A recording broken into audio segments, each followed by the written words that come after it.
Okay. Well, thank you. I'm Commissioner Park. I would like to welcome everybody out to this September 25, 2025 Planning Commission meeting. We're glad you all came, and we look forward to hearing from you.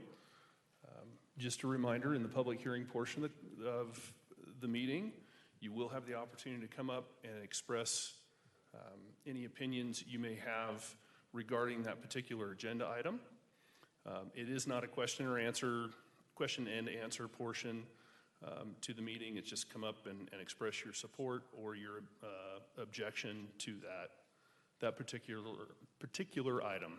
And when you do so, please give us your name for the record. So thanks, and we're glad you're all here.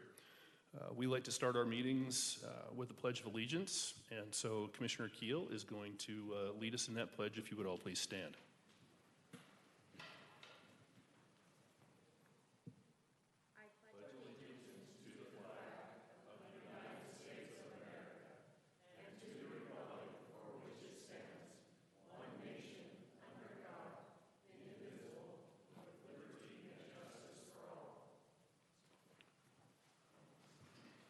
Thank you very much. We'll start with a roll call. Starting to my right, let me open up the mics.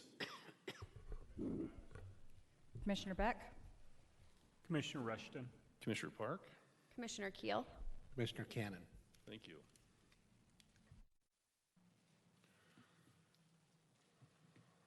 Okay. The first item on our agenda in the public hearing portion of this meeting is item 2A. This is the Willards. Did we want to do this one, or did we want to switch things around a little bit, Tim? This is just a continuation. Oh, that's right. I apologize.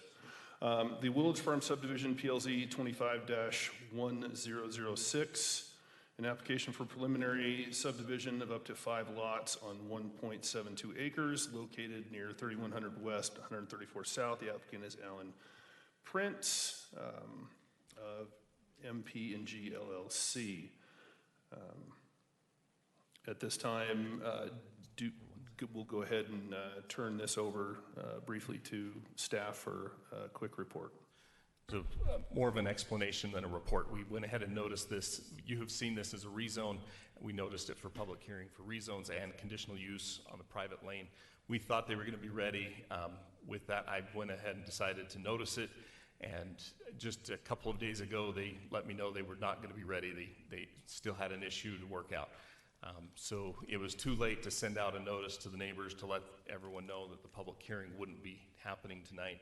So staff's just asking you to continue it to the next Planning Commission meeting, with apologies to anyone who showed up tonight to talk about this or hear this item. Okay, thank you.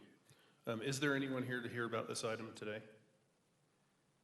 Well, good. Looks like we didn't do too bad. So with that, I will then move that the Planning Commission continue PLZ 25-1006 Willards Farm Subdivision to the next scheduled Planning Commission meeting. Do I have a second? Commissioner Matheson? I'll second that. Thank you, sir. Any discussion on the motion? Seeing none, I'll call for a vote. All in favor? Aye. Any opposed? Motion passes unanimously. Man, Cat has got my tongue tonight. Bear with me, please. All right, we'll move right along to item 2B. This is the Riverhaven amended subdivision, PLZ 25-1007, an application to adjust the lot line between Lot 11 in Riverhaven Estates Phase 1 subdivision and Lot 19 in Riverhaven Estates Phase 2 subdivision located at 12308 South, 1460 West. The applicant is Gina Cartagena.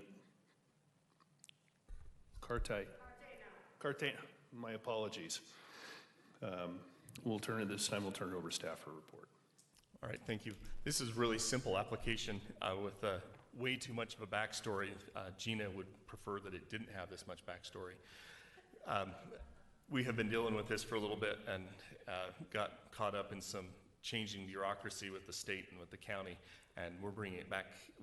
Because of that, we have to bring it to you tonight. This is a simple lot line adjustment. Here's the application and the notice that went out to the neighbors, and this is the problem. Gina and Kimberly are happy neighbors with established property lines between them. The house on the right, Gina's house, was built in 1983. I think Kim's house was built in 1986. Everything was fine and no problems. Everyone enjoyed the property lines. Gina wanted to add on to her house, and so she brought in some building plans when the planning and zoning and building departments checked to the setbacks in the rear yard. So she was trying to add on back here. When we checked, we discovered that the property line is not the fence, and not just a little bit. So often when we look at these aerials with the county, you can see it doesn't always fit. There's a foot or two, and that might be they platted it kind of different at the county, or that the oblique image is not right on. But in this case, there is 18 feet here, and they needed that 18 feet to be able to do their addition. Gina and Kim worked out a deal where they could get their property line straightened out. They came in and talked with us.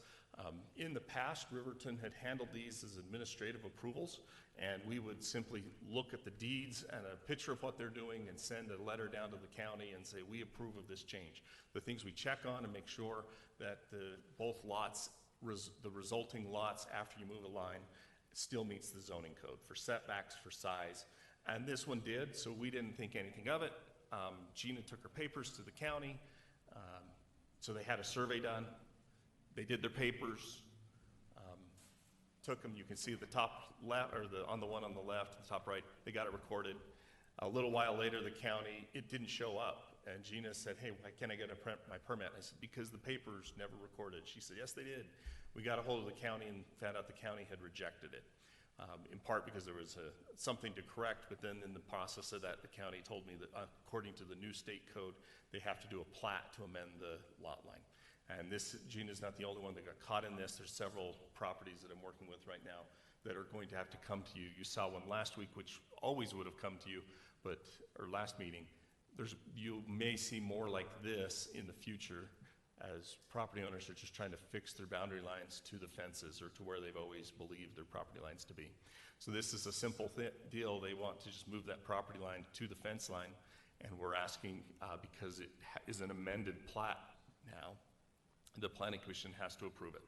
So we sent out notices, did not hear any comments from the neighbors. This really only impacts the two lots. The two lots resulting meet all the zoning requirements for setbacks, size, dimensions, and staff supports this amendment, and it's being checked at the county, and as soon as we can get it recorded, they're going to proceed with their building in addition. So that's our report. If you have any questions, I can take them now. All right, thanks, Tim. Appreciate that report. Do we have any correspondence from the other property owner that confirms that this is a mutually agreeable situation? Yeah, yes, so This quitclaim deed is what claimed, yeah. Okay. By the way, there is a third page with a notary. I know some of you are particular about that. It's there. I just didn't want to throw it up there, but it's so low. But yes, they've been working together on this, and they would continue to work together on this. We'll accept ownership declaration, purchase contracts, or something like this as evidence that the owner is aware and willing participant. Okay. All right, do we have any questions for staff? All right, seeing none, we'll invite the applicant up to tell us about what your project is, how this kind of went, and what you would like to have us do this evening.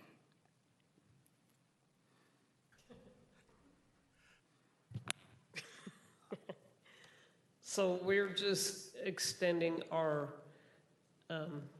kitchen and dining area out the back, and also the master bedroom and bath on the upper level out the back, about the same length. And we just needed to adjust the fence line that apparently has been there for 30 years from the neighbors that are across the street the other way that have told me that have been there since the beginning of time. They said it's been there for 30 years, so. And so they just agreed to sign it over to us so we can do our addition. Terrific. And can we get your name, please? Gina Cartano. Hano. Thank you. Sorry about that. Okay. Do we have any questions for the applicant? Okay. That's great. Thank you. I think we're Okay. good to go. All right. This is a public hearing, and so if there's anyone here to comment on this agenda item, we invite you now to come to the podium and address the commission. All right, we'll then close this portion of that item for public hearing, for public comment, bring it back to the commission for further discussion and/or a motion. Commissioner Matheson. So this seems about as much of a no-brainer as we ever deal with. So unless there's a discussion, I'm ready to make a motion. Let's do it. So I move the Planning Commission approve PLZ 25-1007 River Haven amended subdivision with the following conditions, number 1 and 2. Okay, I have a motion on the floor. Do I have a second, Commissioner Beck? I'll second the motion. We have a motion and a second. Do we have any discussion on the motion? All right, seeing none, we'll call for a vote. All in favor? Aye. Any opposed? Motion passes unanimously. Sorry this has been such a drawn-out, arduous process for you guys. It never should have been, and the legislature got involved in midstream and with changing some things. And so thank you for being patient with us and with city staff, and good luck to you. We look forward to having...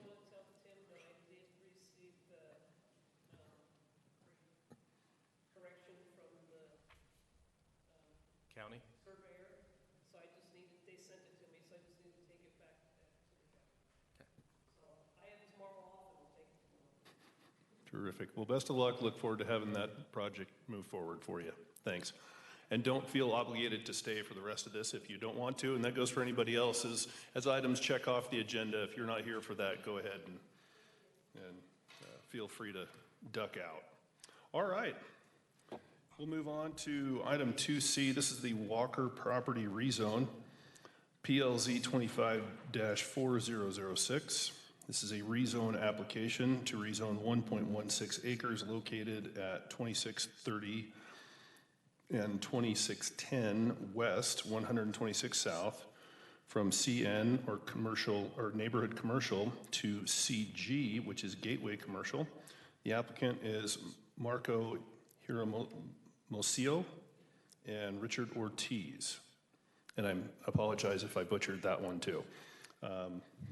We'll turn it over at this time to staff for report. All right, thank you. So commissioners, for the public, we're going to have the commissioners take off their administrative approval hat and put on the legislative recommendation hat. And that's important to note because what you just voted on was seeing if what we presented to you met city ordinance. What we're asking you to look at here is a legislative action to change part of city ordinance or part of the city zoning code in that you're changing the zoning map. And when we do legislative change, the standard of proof and the manner we discuss things are a little bit different. In this case, we're looking for a reasonably debatable argument for making the change or denying the change that's requested. And with these legislative action items, the Planning Commission is not the final decider. The City Council gets to decide. So the discussion that we have here tonight is almost as important as the ending motion, because City Council will take a look at those minutes. Some of the council members will listen or watch the meeting and see what's transpired, so they have a background and knowledge of some of the issues of what's of these properties and the legislative questions we're asking. So with that, this is the Walker property rezone. There's the application and the notice that went out. It was with all of our rezones, we noticed to 1,000 feet. It caught all of the Country View condominium project, or most of the condos, so it was a big noticing footprint. This is part of the application. I need to draw to your attention early in this. The description of the proposed use of the property. I brought this out in the staff report. They're asking for the development of a modern automotive dealership. And that's both interesting and a little bit of a challenge in that the current table of uses does not allow for automotive dealerships in the CG zone. The history of this is that the applicants had called and asked about the property. We had told them the zoning wouldn't allow this. They were able to arrange a meeting with some of the elected officials, and the elected officials thought that this was worth pursuing the idea. When the elected officials meet with someone outside of a public meeting, they can't bind the city or make a decision. So it wasn't a direction to staff or to planning commission to, hey, we want this or we don't want this, so go take this action. It literally was, hey, go investigate this, and it's worth talking about and considering. I'm not sure, I wasn't in those conversations, I'm not sure how strongly the council member or the elected officials felt about this. Just generally speaking, that's how we proceed. So the next item on our agenda is something that's brought forward by staff at the direction of our elected officials to consider changing the table of uses to make automotive sales or automotive dealerships conditional in the CG zone. Gets a little bit, which do you do first, cart before the horse? Ultimately, these are separated. For our purposes tonight, they're separated. Ultimately, they would be combined, and if it was both were successful, the applicant would come back with a site plan.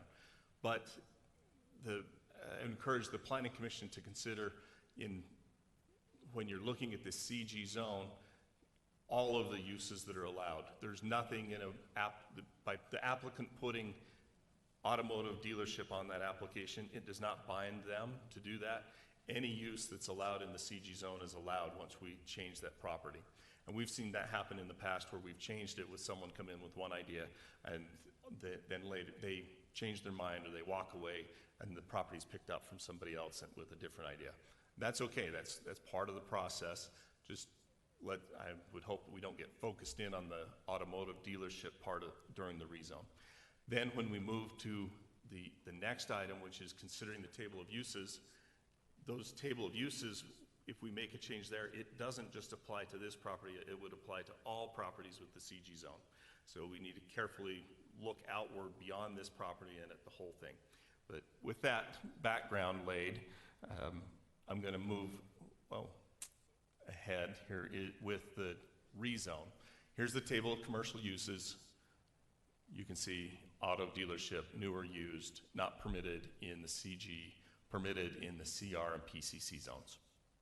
Here's the property that we're looking at, the whole area. It's right there near 27 and 126. You can see the high school and the elementary school. It's on the north side of the road, just east of the pedestrian overpass. So the pedestrian bridge is right here, and these are the two properties we're looking at.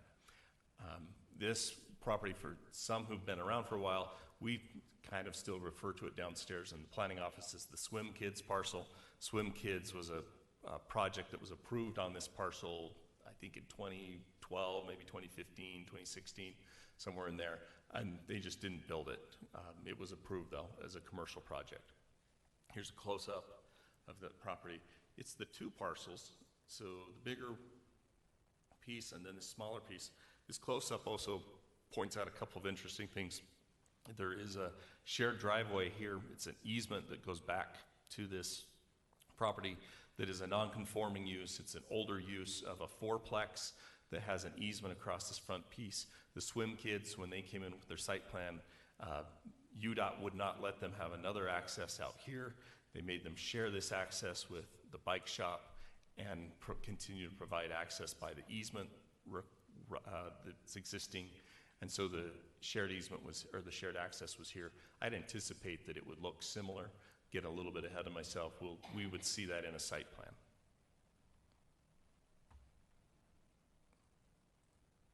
Here's the city zoning code, or zoning map.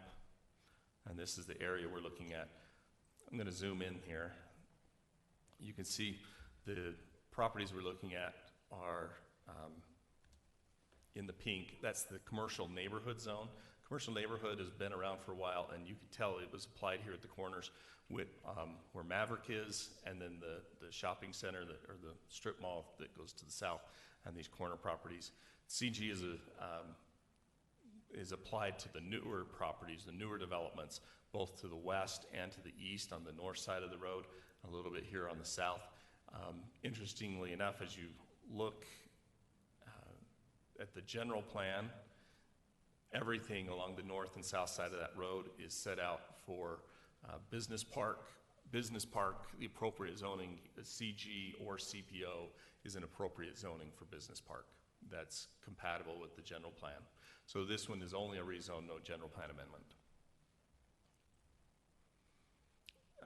Talking about CG, one of the commissioners had asked me to identify other places in the city where CG is, and those are the other places. I think this slide will be more handy on the next item when we talk about that table of uses, but it's here also for reference if we need.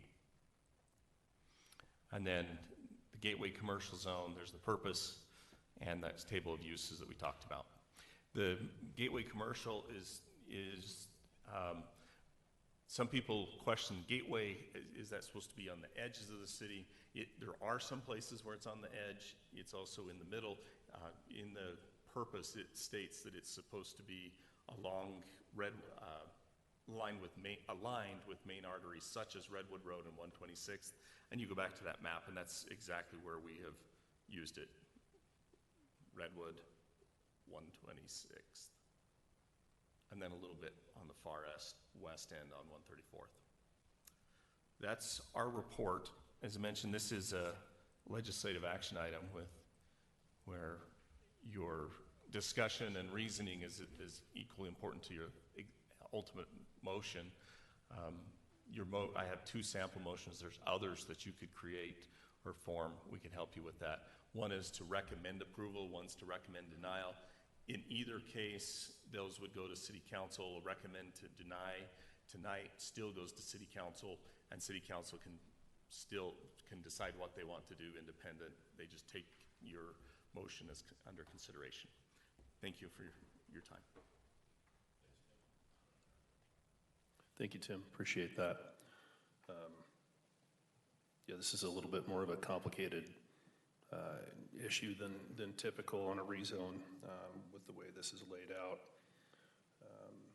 Do we have questions for staff at this time regarding this one? Commissioner Matheson. So just to make it clear, if we recommend this change and City Council approves it, then it happens. If we recommend that it have the conditional use of a possible auto lot there, that doesn't mean that it has to happen. It's still a conditional thing. I would be cautious about that because if you want to seriously consider making this a conditional use, what I'm not seeing that's in the code package right now is any real conditions that would make or break the eligibility of an application, right?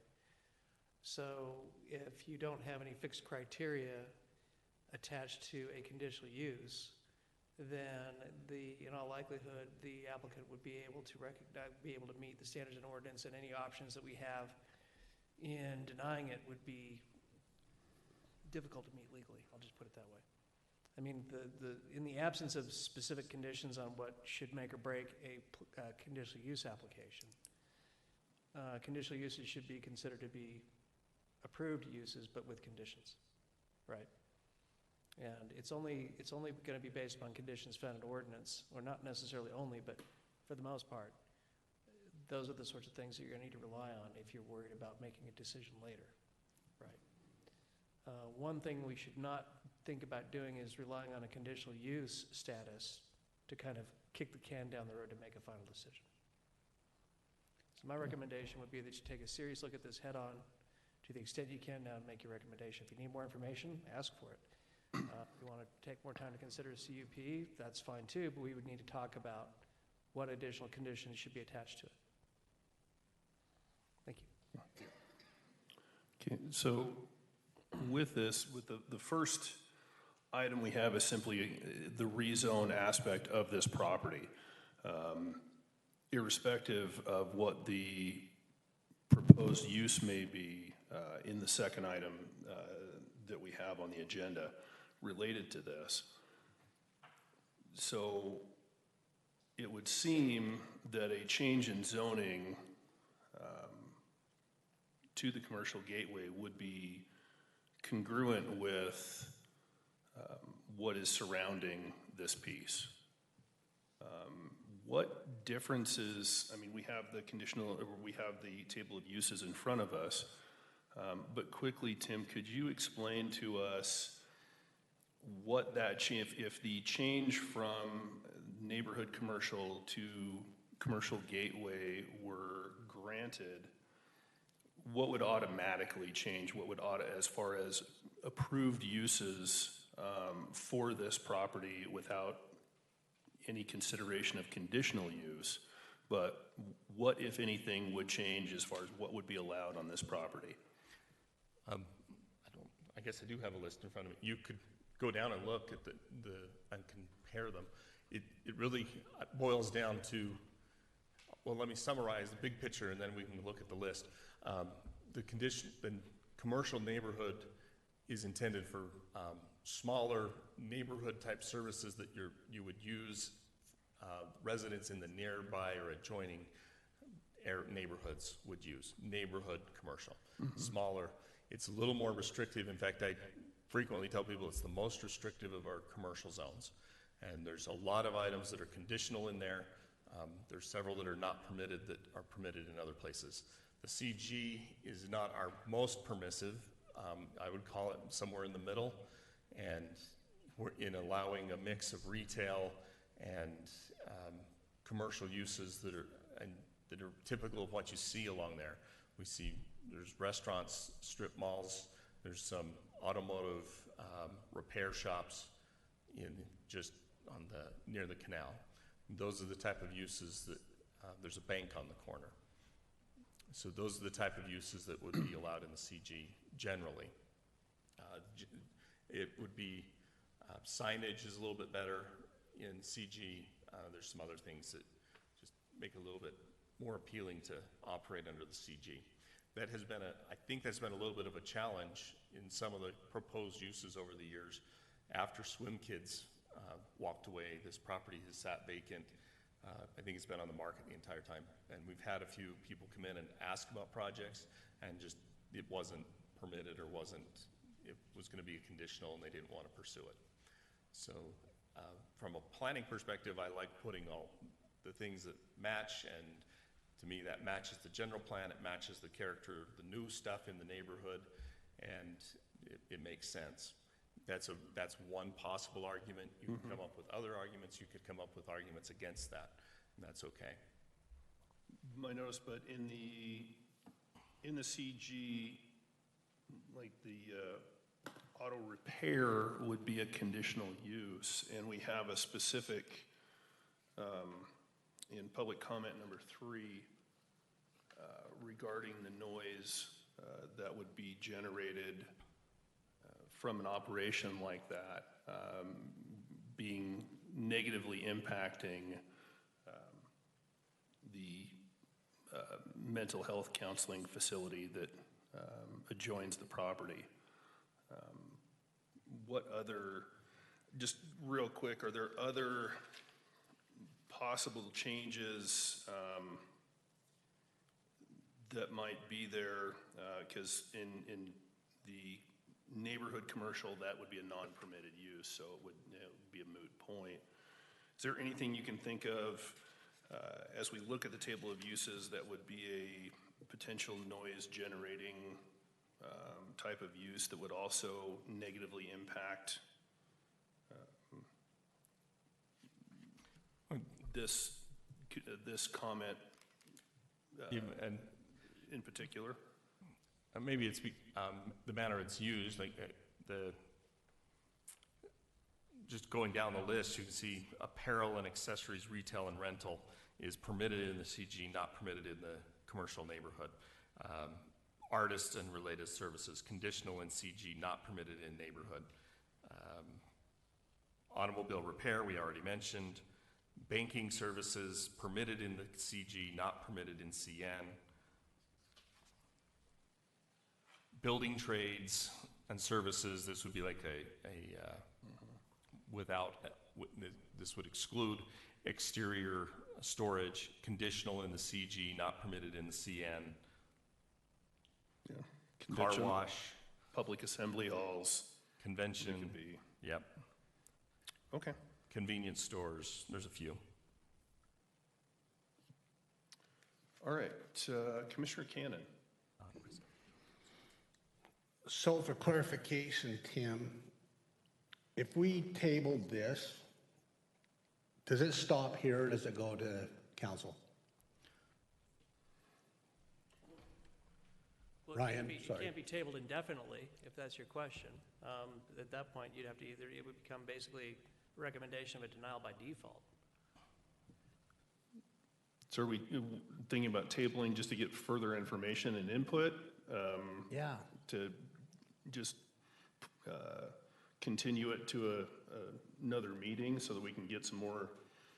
Yeah, I just wondered if it moved forward or if it's stalled until we have more information. If we move to continue, it would, Staff needs to understand what the information is what's desired. okay. So my recommendation is that you go through your public hearing. You might get all the information you're looking for by the time the public hearing's over. But we should definitely go work through this process. We've got a public hearing noticed up, so we should open it. Thanks, Ryan. Okay, Commissioner Rushton? Tim, can you go back to the city master plan? I'm going to question and I'm going to call it the Silcox fourplex. Why is that a non-conforming? It's been there since the 70s. The general plan and the zoning has changed. Or no, not the zoning. The general plan has changed, but the property is zoned RR22. So you go back to the zoning. It's the little yellow in there. You cannot do a fourplex in the RR22 zone currently, so it's non-conforming. Okay. And now, if we can go back to the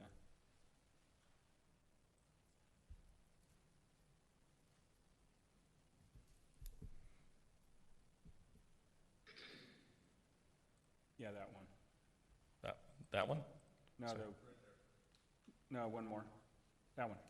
Okay, so the last time the city updated the master plan was what, like 7-8 years ago? 2020 or 2022, yeah. Okay, so We're up for a reconsideration. It's time. so the vision of the elected leaders that set the land use plan for the city is for this to be consistent with the adjacent properties. Okay. Yes.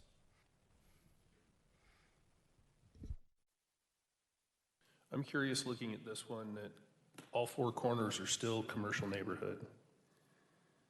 So Yeah. we're talking about conforming with adjacent properties. I initially was, it matches what's to the east and then wrap around the corner of the telephone exchange building, but all four corners are still. That commercial neighborhood, yeah. Is there any thought to that? I don't know. Adjusting? I don't remember, well, it wasn't part of the city council discussion when they last updated that and why they chose to keep those. You can see it continues east of the canal, and that makes sense because that's that matches up to the commercial downtown zone. Mm-hmm. Why they chose that corner with the Maverick and the existing strip mall and some of those restaurant uses, I'm not sure what their vision was. Okay. Commissioner Matheson? So as I look through this handout you gave us, which is very helpful, the commercial neighborhood, it seems like almost everything is not permitted. There's just not much that can go in there, leaving that a vacant, worthless lot. Commercial gateway, for the most part, seems like it would be fit in with certainly the stuff to the east and across the street, and be for the most part a good thing for that. I noticed a couple of kind of interesting things commercial gateway can have swimming pools and commercial neighborhood is commercial gateway cannot have swimming pools, commercial swimming pools, but the neighborhood can on the conditional thing. And about the only thing that I saw negative that's currently in there is tattoo shops and piercings. Sometimes those lead to maybe things you don't want that close to the high school and whatnot, but as I scroll through here, I don't see any negative things about turning that to a commercial gateway, other than the possible tattoo thing because of what it sometimes brings in proximity to the high school and the elementary school. For what that's worth for the commission.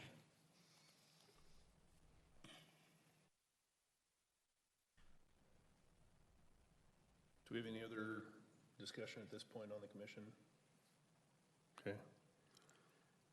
And remember, while we're kind of discussing two items at once, again, this first one is simply for the rezone. Just the zoning, and then we will address the potential change in the table of uses. That is also, again, these two items are tied together, but they're the same but different. So, for lack of a better term. All right, at this point in time, we would like to, this is a public hearing. We'd like to go ahead and invite the applicant to the podium. If you'd please give us your name, tell us about your proposal, what you'd like the commission or anyone else to know on the public record.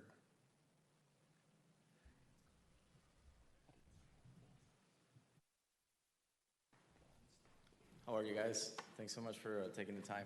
I don't know if you guys want to see this. This is kind of the idea that we're bringing behind it. Sure. Can we get your names first? Oh, sorry. Richard Ortiz. Marco Hermosillo. Okay. I'll just...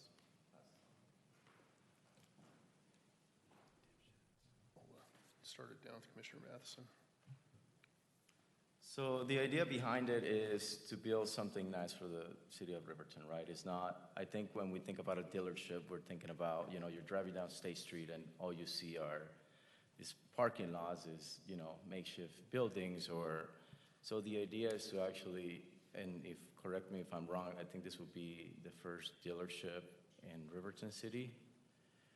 So the idea is to bring something nice, something that is going to help the community. It's a business that's been running for a long, long time, over 10 years now. So it's well established. So it's something that, we know has succeeded in the past. Again, the idea is to match what we have in that lot to what's around us and not have some awkward or, different building, So it's adding something new to the city where, you can bring employment, you can bring, we even talked about, collaborating with high schools where they can come over and do internship, donating a vehicle to the local programs, for auto mechanics and things like that. So it's not just, hey, we're just gonna put, a trailer and pave everything out and, do it. We read some the letters that came in opposing, right? So on the plans that we're thinking, that's one of the first things we thought about is like, well, we want to have a little bit of a buffer zone between the townhomes and that lot. So our idea is to really landscape that area with trees and things to kind of, give that privacy to the owners of the townhomes and the residences. So, and any of the bays that we'll have, everything will be enclosed. Nothing will be open. So there won't be any heavy mechanical work going on. So we're not operating on semi-trucks or things like that, So, and if anything, it'll be during regular business hours, which is important because, again, it's about becoming part of the community and not being hated by the community, right? So we also talked to Adam Bangeter. He's the one that will be helping us build it. So he's well-known, really great. He built my home, and I dealt with him for a long time, and I know he has a really good reputation, so you guys know that what we're doing is quality. So anything you want to add? Yeah, I heard about there was another company trying to build something there, and then you guys approve it and they walk away. This is not the case. I just closed on this property last week for $1 million. So we're serious. We're gonna probably be investing $2.5 million into this project. So we feel that Riverton is a good spot for us. We've been in business for 10 years. We have a growth of 5% yearly. Right now we're hitting to hit 2.9 million. Hopefully by 2027 we're gonna be hitting 3.1 million in sales. And like he was saying, we wanna give back to the community. So one of my things was, look, if we are able to work with Riverton in this project, we're willing to every year facilitate a vehicle to the high school for their CTR programs, for their mechanics, so that we'll have a vehicle there every year for them to work on. And as well support any sports projects that they may be out there. I believe we spoke with the city manager. He was gonna get us in contact with the high school as well. So we're very serious about this. It's not that we're just here trying to waste your guys' time, no. I already closed on the property, and hopefully we can move forward and we can be part of this community with you guys and grow it.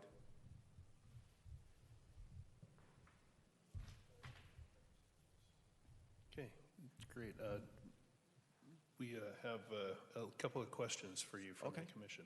Commissioner Matheson? So do you currently own that piece? Yes, as last week I do.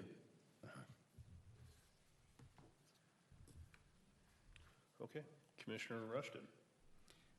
So without divulging anything confidential, is this a new dealership, a used dealership? It's gonna be a used car dealership. Our vehicles are 2016 and above, so every year we're trying to keep between 10 years of vehicles that they don't get older than 10 years, so every year we're switching our inventory to something newer. We're something different than your normal dealership. We're a finance company as well. We focus on our community that are going through a hard time. So right now we're currently financing over 500 customers with a 0% interest, and this is people with bankruptcy, bad credit. We don't care about that. We want to make sure that if we're able to provide a vehicle to someone, that they're starting with the right one instead of the left one. We've been seeing in the past 6 years, 7 years, the used car dealerships have taken advantage of the community by having a bad credit or having collections, taking them to a finance company that will finance them with a 28 to 34% interest rate on the vehicle. We decided to be something different. We're gonna do a 0% interest. In these past 10 years, we have financed over 1,600 customers with this plan, and currently we have over 450 financing at this time. So we've been open for 10 years, and the reason that we're trying to move from mid-bill is because we want to grow, and we were looking at different spots. Riverton was a good option for us. We were looking at Harriman as well, but I figured Riverton being Redwood Road and 126, that's perfect for us. We like the surrounding. We like the vibe that we have from you guys. So we figured, you know what? We're just gonna go with Riverton. We don't wanna be on State Street. We don't wanna be like the small dealerships there. We're trying to do something different here and make sure that, you know, it looks good and we can provide a good thing for the city. Okay. Commissioner Beck? You had mentioned that you've been in business for about 10 years. Correct. Do you have another dealership? Is it here in Utah? It is in Mid-Bill. Okay, thank you. Yeah. Okay, do we have any other questions for the applicant? Okay, thanks. If you guys want to have a seat, we'll continue with the public hearing. Okay, this is our opportunity in the public hearing to hear from the public. If you would like to address the commission regarding the item before us, and again, we understand that the agenda item, there are two separate items, but they're kind of intertwined with the rezoning from commercial neighborhood to commercial gateway, and then the table of uses. We are currently, the agenda item is for the rezone, to take it from a commercial neighborhood zoning to take it to the commercial gateway zoning, which would allow for, without changing the table of commercial uses, would allow for a few other types of businesses. although many of them would be then on a conditional use permit, so they're not an automatically granted use. So if there's anyone who would like to address the commission regarding this rezone at this time, we would invite you forward. And again, if you will give us your name for the record and try and keep your comments to about 2 minutes or so, we'd appreciate it. Okay, ladies and gentlemen, my name is Gerald Broderick. My wife and I own the fourplex right there to the east of the proposed property there. We are the non-conforming people next door, and that has a negative, it's like we ought not to be there, but I assure you that we are there, we're alive and well, and we want it to remain that way. So we welcome, while the mice and the voles are quiet neighbors, we would rather have a nice business next door. I have a lot of questions. Didn't know if this was the place for those things to be considered with the property, and maybe it doesn't change in the zoning change. Access from 126, the island in 126, the lighting of a business, but maybe these are the same issues regardless of the zoning. Those are things that I do not know, don't have answers to, or if this is something that we make comments and then it's determined at a future date. That would be the case. If you want to raise your concerns regarding all those issues, and those can be documented, and then as this moves forward, if and when this moves forward, then those types of things would be brought forward as they, applied for the building permits and the site plans and that type of thing. So please give us everything you got, all your concerns, but it won't be necessarily a back and forth. Okay. So this is ongoing. These decisions won't be made this evening, and we'll still have an opportunity for input. Yes, sir. Yeah, I don't think I have anything else then. Thank you. All right. Thank you, sir.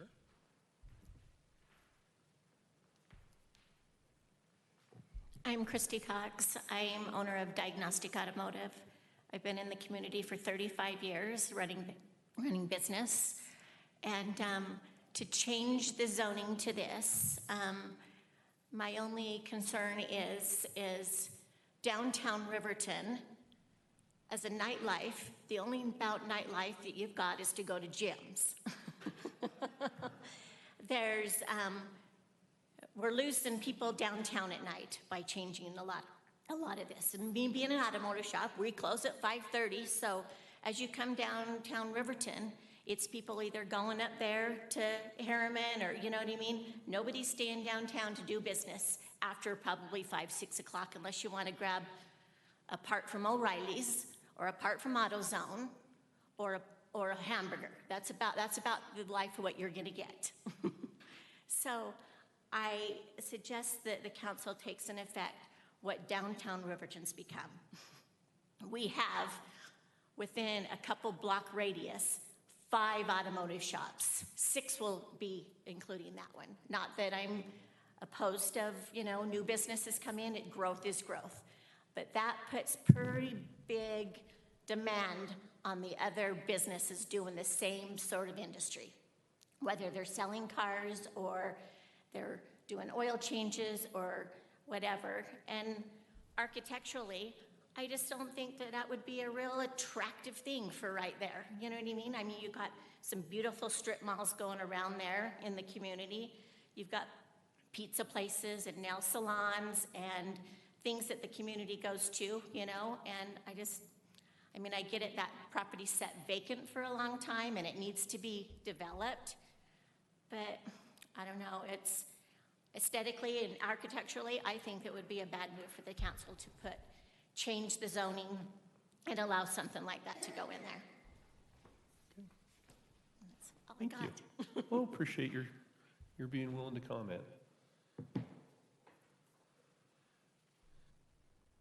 Hello, I'm Catherine Parnell, and I had submitted the opposition through email, but I wanted to further state just a little bit of our story. I am the owner of A New View Counseling and Psychological Services. I'm also the owner of the building that would be adjacent to this, that is adjacent to this property. I purchased the building 2 years ago. It was a dream to be able to purchase our own commercial building. Our practice has been in Riverton for about 8 years. We're very rooted in the community. In fact, in 2021, Riverton named me Businesswoman of the Year. So I am very dedicated, very committed to serving this community and the mental health needs. When we purchased the building, what was paramount was location. To do mental health work effectively, we have to have a location that is quiet, that is generally in a neighborhood zone. And it's difficult to find that. And so we really felt like we were blessed to find the property that we did. And, people come in the community and they come in to get their mental health needs met. We have an amazing amount of neurodivergent individuals who come in, and while a facility that services cars may have bays that are closed, there is still noise that transfers. And that noise can be abrupt, it can be jarring, and we are really concerned about how that might impact the clients that we are serving. So I strongly oppose the rezoning of this property. Again, we purchased our property just 2 years ago, knowing what the zoning was. And as you mentioned, if it does change to CG, then it does open up other opportunities, such as vaping shops, such as tattoo shops, things like that. And that would really, really be a deterrent we have found that in other communities where it is a deterrent to people utilizing services such as mental health. So I just want to strongly oppose that this zoning gets changed. Thank you. Thank you. Is there anyone else who would like to comment on this item? All right, we'll go ahead and close the public comment portion of the hearing, bring it back to the commission for further discussion, questions for staff, and/or motion. Commissioner Rushton. So we had something similar probably about a year and a half ago. We had that corner, 3600, 126. It was commercial, professional commercial for a long time, and it went through rezone to CG, and now it's a plethora of different businesses going in there. And looking at the table, commercial gateway, I think it fits the area. Most of the area is already zoned, and it would open up retail, shopping, looking at that list, baking services, there's a lot of things that could go along there. And if you just look at it's going to be a strip mall, that could be a strip mall option, or this business, whatever it ends up being. But I think it is consistent with the area, and I do think it would fill in something that sat vacant for a long time. So I'd be in favor of the rezone. Okay, Commissioner Matheson. I would just echo what Commissioner Rushton just said. I 100% agree with him. I think that it is too restricted at the moment. I did mention something that might not be good. Thinking of the counseling center next to there are things that could go in there that are quiet. But I think it needs to be opened up to more options. And I would be very much in favor of rezoning it to commercial gateway.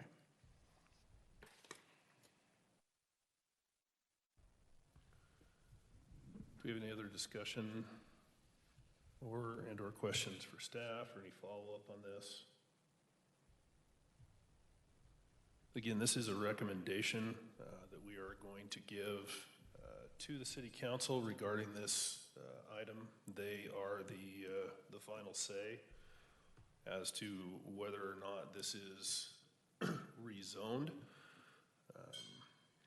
I would tend to agree with Commissioners Rushton and Matheson that opening this up through commercial gateway would automatically enable many other opportunities for other businesses to move on to this property, and things that would be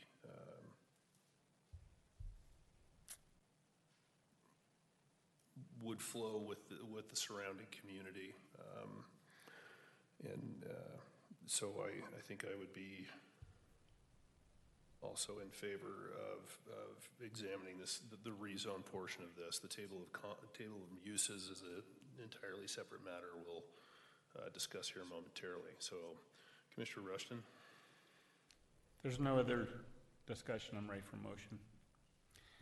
I move the Planning Commission recommend approval of the application PLZ 25-4006 Walker property rezone by rezoning the subject properties to CG Commercial Gateway Zone. Okay, I have a motion on the floor. Is there a second for this motion? Commissioner Cannon? I'll second it. I have a motion, a second. Do we have any discussion on the motion prior to taking a vote? I think on this one, I would like to do a roll call vote on it so the city council can clearly understand how this vote goes. So I will start to my right. Commissioner Matheson? Commissioner Matheson, aye. Commissioner Beck? Aye. Commissioner Rushton? Aye. Chairman Park is an aye vote. Commissioner Keel? Aye. And Commissioner Cannon? Aye. The motion passes unanimously to recommend rezoning of those properties from commercial neighborhood to commercial gateway. Okay, now to continue with this discussion and get to the second part of it and kind of the meat of potential use for that property, we will move to item 2D on our agenda, which is the table of commercial uses, CG zone. This is PLZ 25-5008.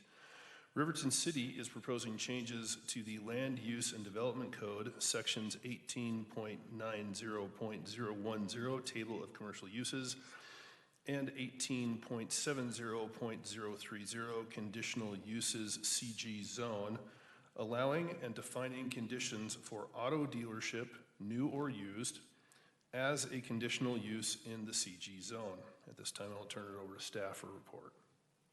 All right, thank you. This is a fun night. We get like the whole gamut of the land use code. The zoning code tells us what the property is zoned, or the zoning map. We go to the zoning code to see what's allowed. The table of uses is part of the zoning code, and it lists out certain uses. Also, there's text in the code that says, in a certain use, here's the conditions that it can be used under. We also have code that talks about how a site's developed. The general plan tells what the city might consider for the property and guides us in making land use decisions. We touched on all of it tonight. The code change would be specifically to these two sections of text. First, the gateway commercial zone, and then the table of commercial uses. And it would be specifically in this section here for under conditional uses. Right now, the conditional uses are listed with specific conditions regarding the use is listed with storage units, and it limits them to have a direct access to 126th east of Bangerter, or limits them so that they to a specific area. The table of uses, you can see, has the permitted, not permitted, conditional in different zones. This would be the proposed changes.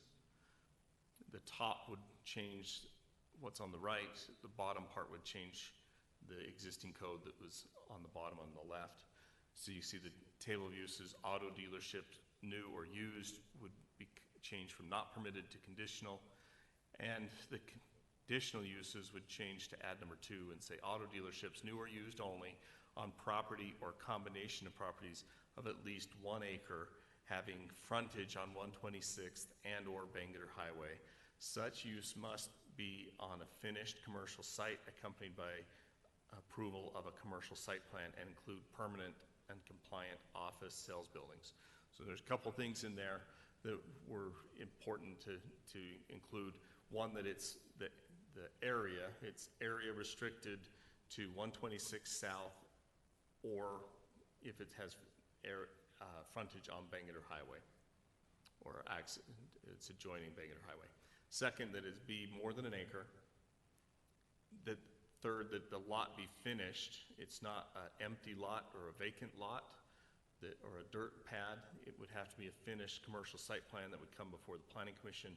And that site plan can't just be pavement or gravel. It has to be also include a permanent sales office. So those are the additional conditions. Attorney Carter brought up some good points earlier when asked about could this be denied later as a conditional use. This would be all the conditions unless you could find that the auto dealership had some type of, as they were proposing it, was creating conditions that were above and beyond any of the permitted uses. And looking at those permitted uses, I guess you could imagine a scenario where there was something that was above and beyond, but auto repair is on the next item down, and I go back. Automobile repair is conditional, but some of those permitted uses in there,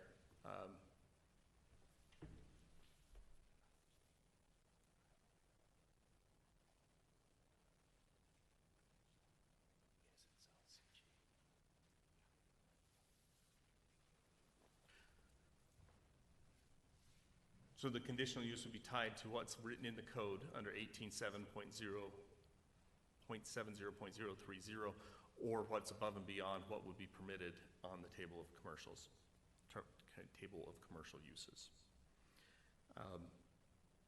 This very much taste preference. There's arguments for or against. This is where your discussion and reasoning is put to use, and directing staff on what you'd like to do.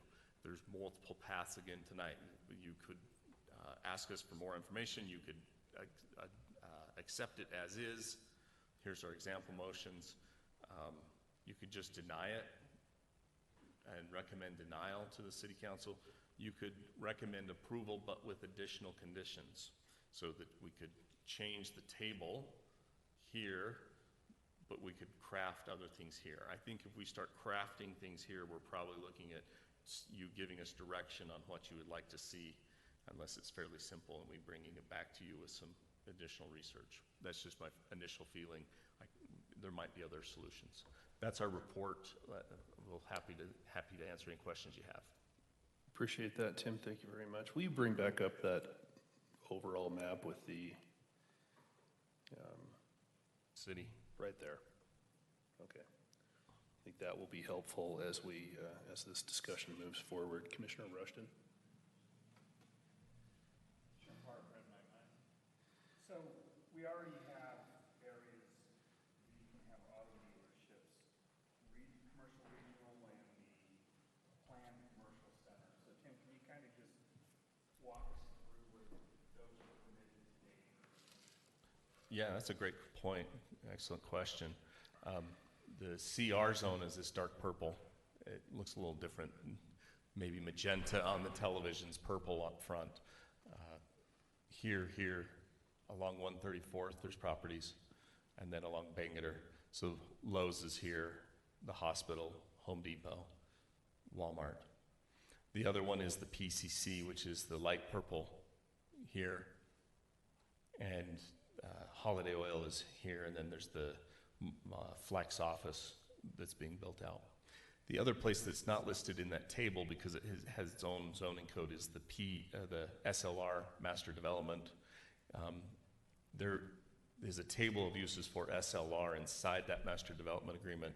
It would not be, I didn't look, but just going off memory, if I remember right, it wouldn't be allowed up here, but I think it would be down along Old Liberty and down in this area and along the frontage here.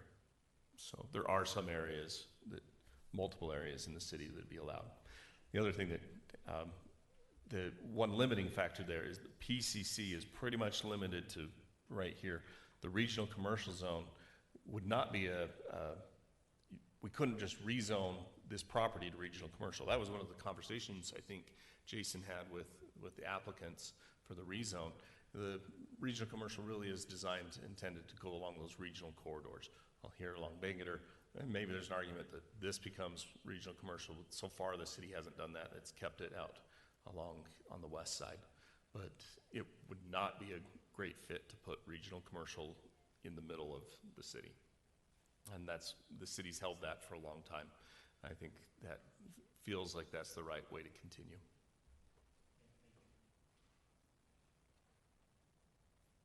Commissioner Cannon? Yes, I'm going to need to recuse myself from this discussion as I have property, part ownership in a property along 126 South that may or may not affect the decision that's made tonight. Well, I appreciate your candor. Thank you. Yeah, with that, Commissioner Cannon. So we will excuse you from the discussion on this. All right, moving forward here. Tim, is there any way we can kind of zoom in? I'm very much interested in the commercial gateway that is, coming up from the river bottom through 108 or through 13th West and on towards Redwood Road. That's about as close as I can get. That's just fine. There are a couple pieces of property in there that, should we change the table of uses and open this up to a proposal such as this, then it would open these properties as well, and they would just be. I can't see those being a good fit in those areas where it is heavily residential, butting up against what is currently listed as commercial gateway, and expanding the table of uses to put a car dealership at about 1500 west there at the canal, or on down towards the golf course, in that area right there.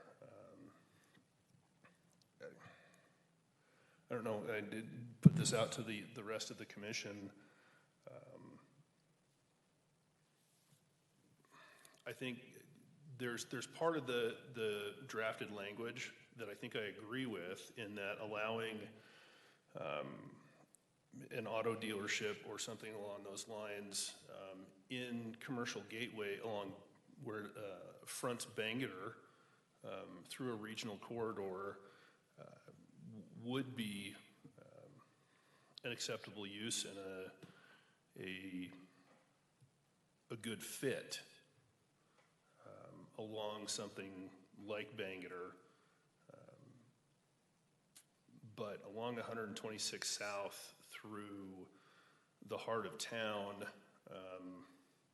because if we do that now for this property and this project, it then opens up all of the rest of that along 126 South, where it would be, I think, grossly out of place on those properties and in those neighborhoods. So I could see a way forward with the table of uses being changed with the conditional use of along Bangerter Highway, but I think I would propose that 126 South be stricken from that language in what the city has proposed.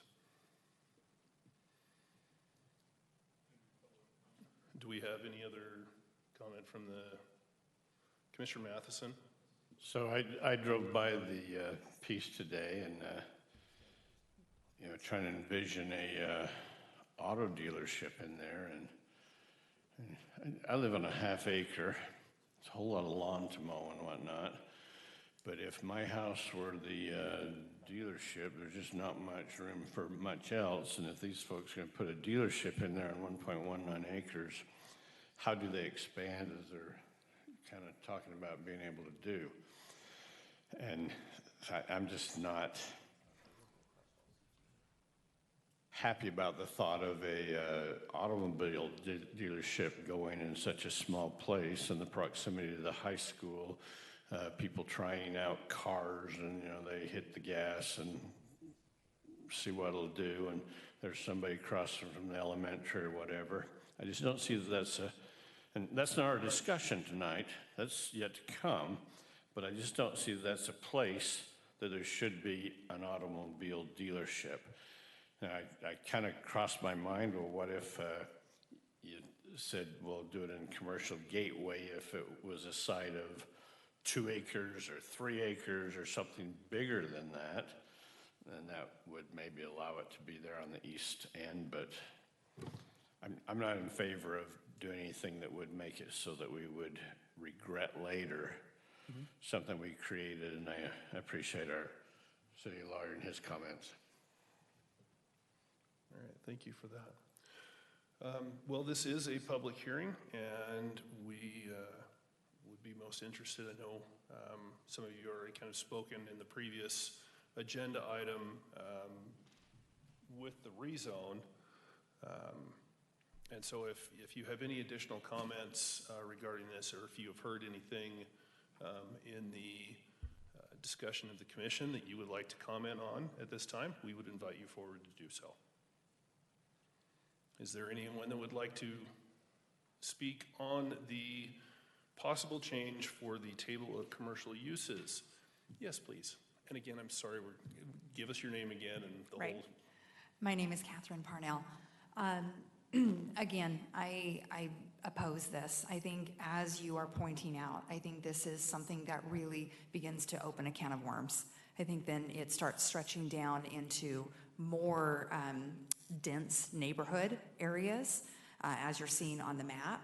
And, as it was pointed out, the lot size, it really isn't appropriate. I do applaud what they're doing. I think, as a business, I think it's wonderful when you can give access to things that other people don't have access to. I think that's great, but I don't think it's the right fit for it in that area.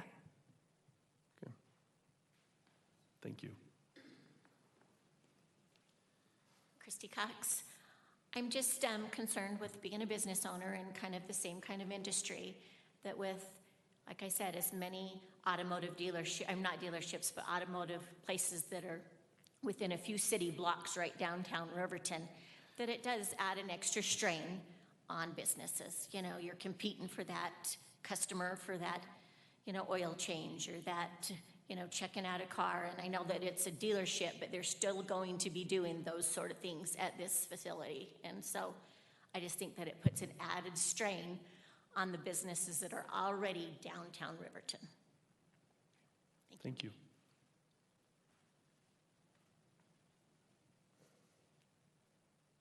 Any other comments? Okay, we'll go ahead and close the public comment portion of the hearing.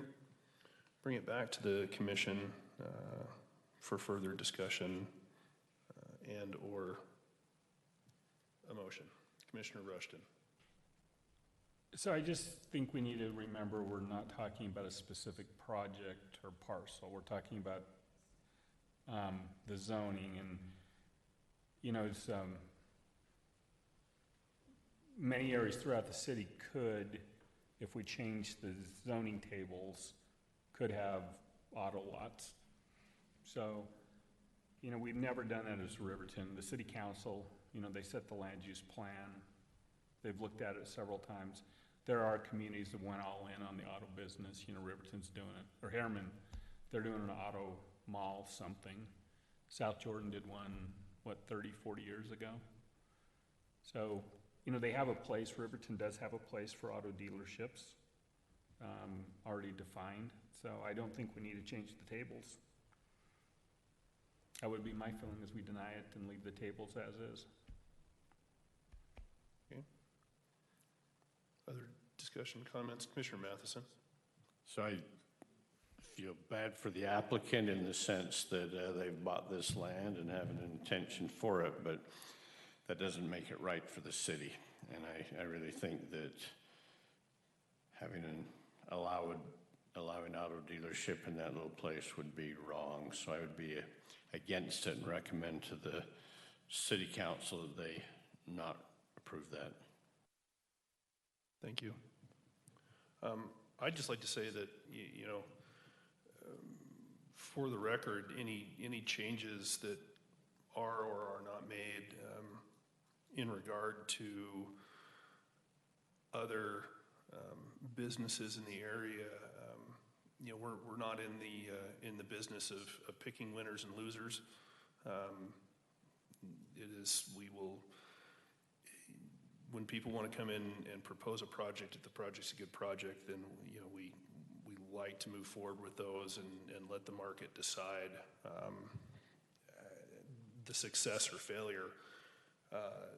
So please know that doesn't really play into the decision here of whether or not to do these types of things. What we want is what's best for the city, what is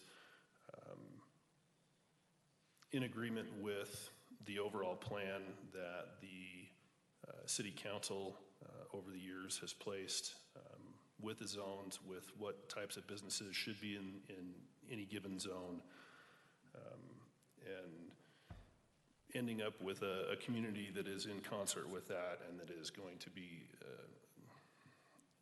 thriving for years to come. And so those are the kind of considerations that we really focus on is the overall health of our city in the long term and what will best fit that. Commissioner Rushton? There's no more discussion. I'm ready for motion. The only thing I would say before you propose your motion is if you considered it, my comment earlier about striking 126th out of it, if you were to propose changing the table of uses, I would like to see that language stricken. Bangerter's okay with me. I think that makes sense, but that's my only comment. But I'll let you go from there. I like simplicity, and I think if we leave the table as is, recommend denial, then, the follow-up on this, Tim, would be both these items can go forward to the city council, which is the land use authority, so they could decide otherwise. Yeah, not only can they, but they will go to the city council for consideration. I guess what I'm saying is it's not an illogical result to recommend a rezone application, but not recommend the text change at the same time, or any permutation of that, whatever you're comfortable with. But just make sure that you can have, basis for doing so. And you've articulated your thoughts. Whether or not you have consensus still needs to be explored. I guess that will happen with the vote. Okay, I'm ready for motion.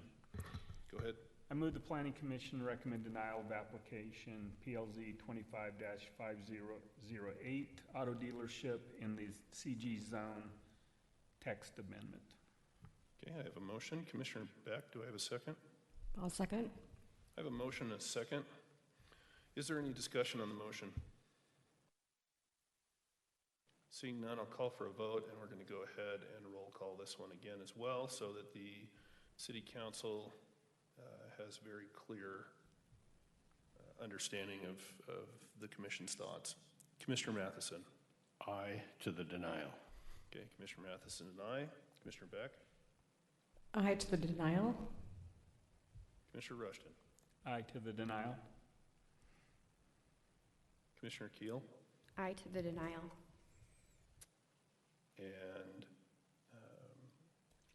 Chairman Park is also in favor of the denial. Commissioner Cannon has recused himself from the discussion and the vote. So that is a 5-0 unanimous denial of application for text amendment and table of the commercial uses.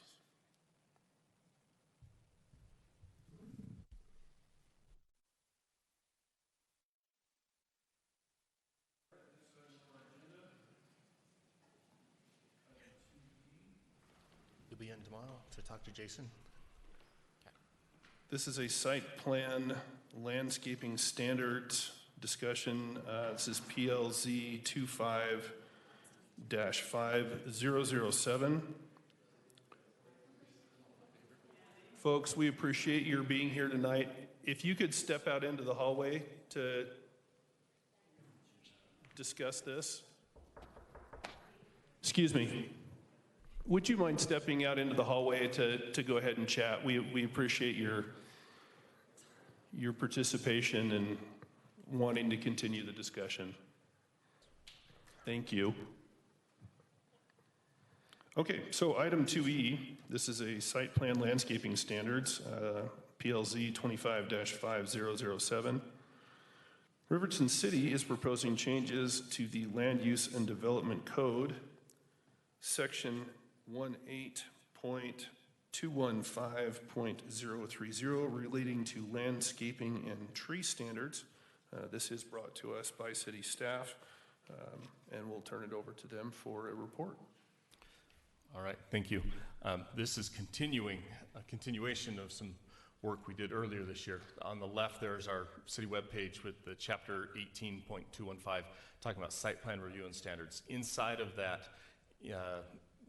section 30 talks about architectural standards, and we undertook those changes earlier this year. There's a few things that need to be cleaned up in the site plan development standards relating to landscaping. In that there is some references to some things that the city no longer does, and there's some vague references to how we are currently doing things, but that weren't quite clear. And so just wanted to clean this up. This is the first time you're seeing this. This is brought to you by staff. If we need to talk about this tonight and bring some things back, that's fine. It's not as extensive as the architectural standards. This is much smaller scope of work here that we're trying to tackle. The changes I showed you in 3 pages, not I think 45 or whatever we did on the architectural standards. It's just 3 pages that are being changed. There's multiple references to the section. Everywhere in here, the first thing, sometimes it was planning commission, sometimes it was city council. We've removed all of those references and talked about the land use authority as the group that would approve a landscape plan and tree species. That would still be you, because the city council has designated the planning commission as the land use authority to look at commercial and institutional site plans. So in the future, if they decide to bring that back to city council, we don't have to search through every section of code and change planning commission back to city council or have confusion about who's deciding. We just know that it's the land use authority, and the city council picks who is the land use authority for which kind of items. So that simplifies and clarifies our code. The second point that we're clarifying is where this applies. There's some reference in the existing code about commercial, but it's in a section that applies to any non-residential use. And that's important because a private school or a church that's allowed to go in a residential zone, these standards would apply to those sites as well. And so we tried to get language that includes all of those types of uses. The third change is removing, and I think it's best seen on this page. In Riverton's past, there was a tree board that was active, and the tree board was organized and worked under the direction of the city council. They had a street tree master plan for the city. I've worked for the city for 19 and a half years. I think I saw that the first year before it disappeared, and I have not seen it since. I imagine if I dug through the city recorder's office, I might be able to come up with a copy. The tree board was dissolved many, many years ago. I don't know if it was even in operation when I started.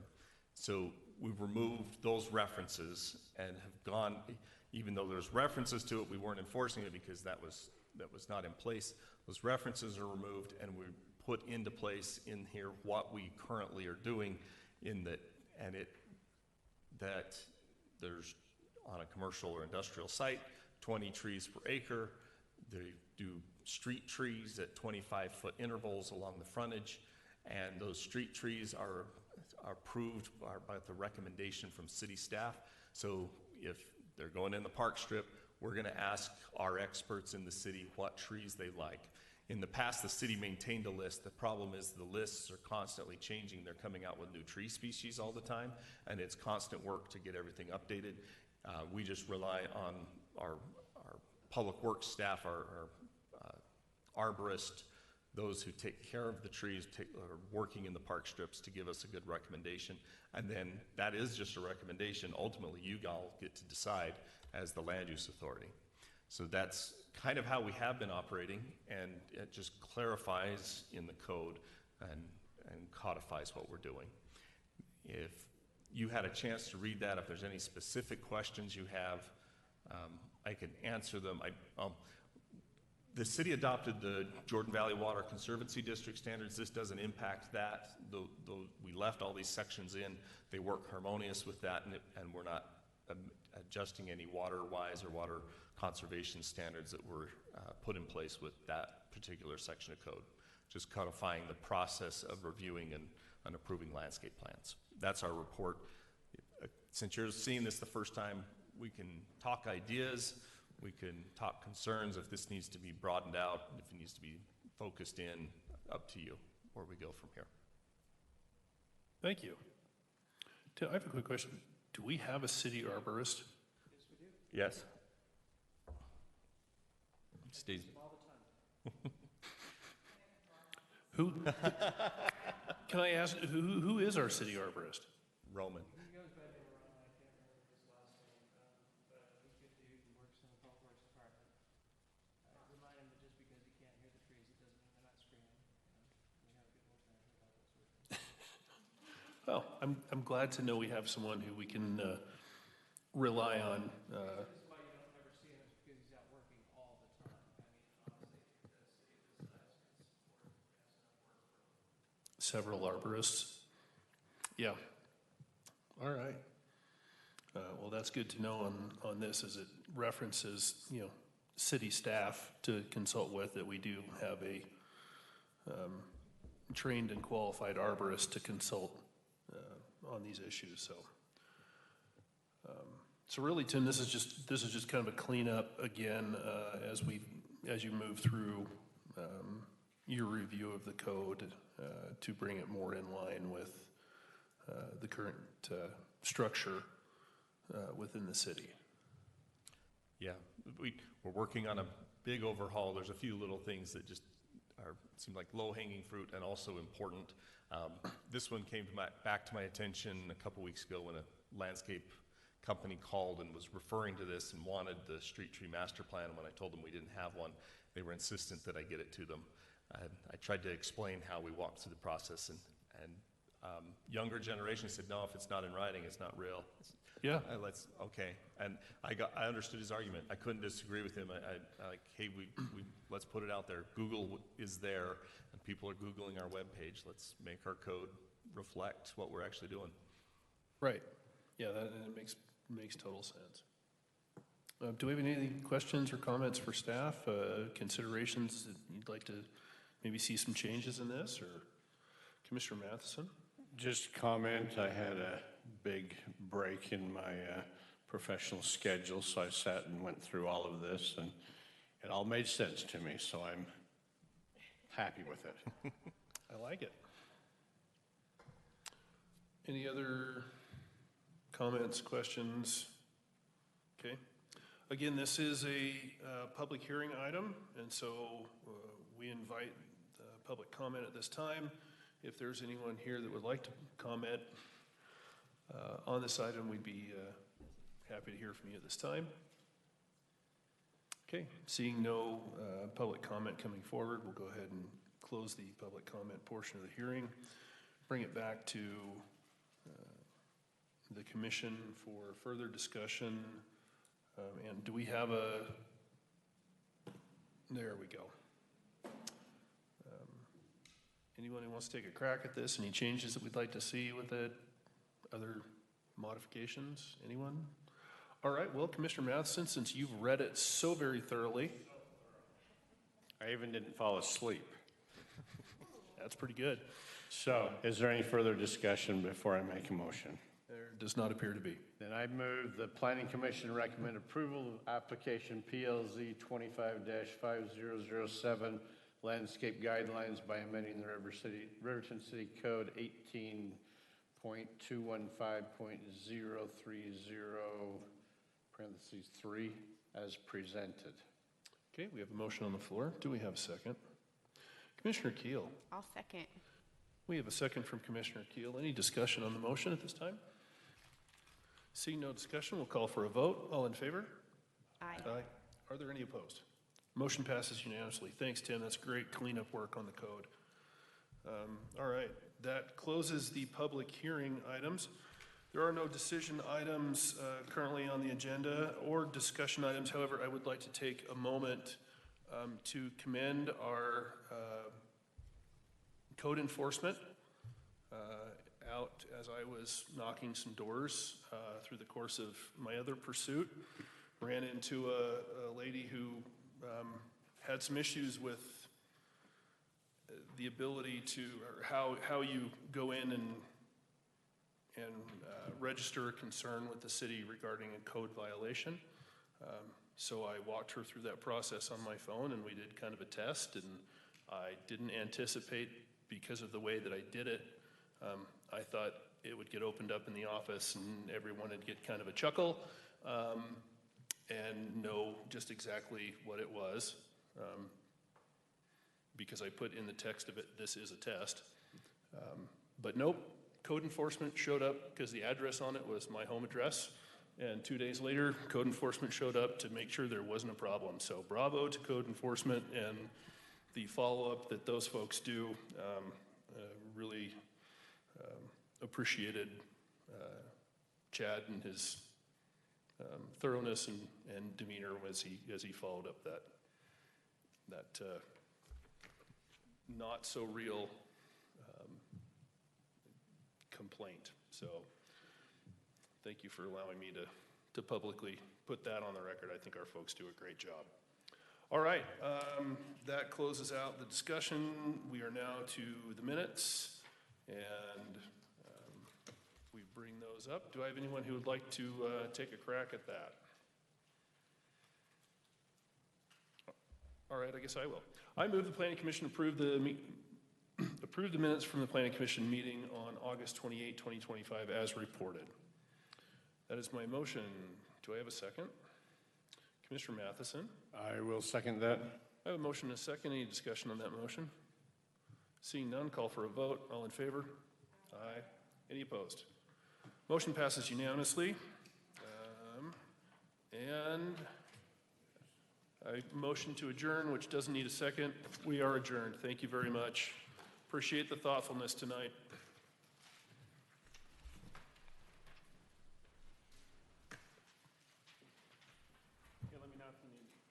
I will, thank you. Yeah, we're.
I bought a,